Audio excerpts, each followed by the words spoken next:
মাংসটা যে এত সুন্দর সিদ্ধ হয়েছে, হাত দিলেই দেখো কেমন ছিঁড়ে যাচ্ছে, একদম সফট। আর খেতেও মাশাআল্লাহ মাশাআল্লাহ অনেক অনেক মজা। খাওয়া দাওয়া নিয়ে আপনাদের সাথে চলে আসলাম গল্প করতে। আজকে আমি কি কি খাবার খেলাম সেটাই আপনাদের সাথে শেয়ার করবো। আজকে রাতের খাবার এটা।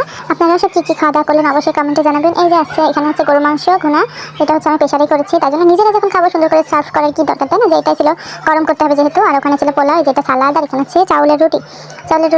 আমার ভালোই লাগে মোটামুটি। এই যে পোলাও আমি বেশি খাই না, আমি অল্প একটু পোলাও নিলাম, 1 চামচ মতো নিলাম। তার সাথে হচ্ছে মাংস। আমি হচ্ছে মাংস অতটা আমার ভালো লাগে না, কিন্তু আমার হাড্ডির মাংসটা ভালো লাগে মোটামুটি।